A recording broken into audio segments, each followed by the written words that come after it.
Fire Department.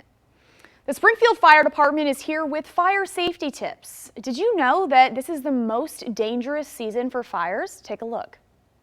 Captain Stinson from the Springfield Fire Department is here to tell you a little bit about fire safety during these cold winter months.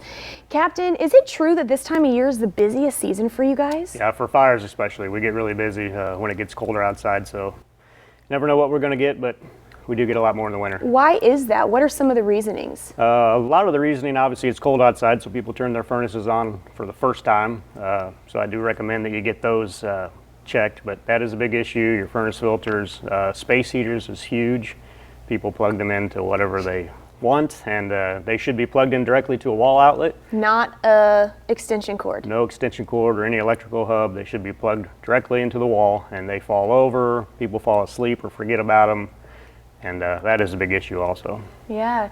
And then are there any ways to prevent some of these fires from happening? I would say just be more safe, which sounds kind of dumb, but it is. No, it's pretty straightforward though. I mean, there's very simple things we can do to make sure fires don't happen. Yes, just like I mentioned about the space heaters, make sure everything's not overloading your electrical outlets in your house. You can check your chimney flues.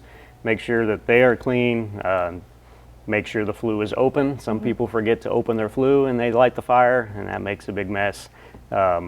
Sometimes, since it's so cold out now, we do have a homeless population in Springfield. Some of them will try to get in, and I know that they need to stay warm, and they will light a fire and fall asleep and forget about it. So that is a big issue in some of these abandoned houses that we have.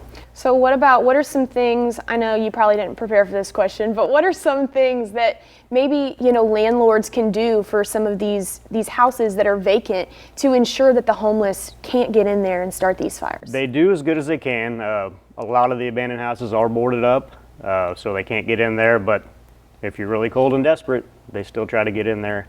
And some of the landlords do come around and check their properties, but some of them have a lot, so it's hard for them, and people can still get in them. Can people report? Yes. Like neighbors, if they see something, just to stop before it happens? We do get a lot of calls like that. Somebody's inside, they're cooking, or they saw a small fire. They'll call the fire department or police, and we usually will go by and take a look. And we have seen, just in the past week, a handful of some pretty damaging fires. And you guys, I'll put some images up on the screen so you guys can see.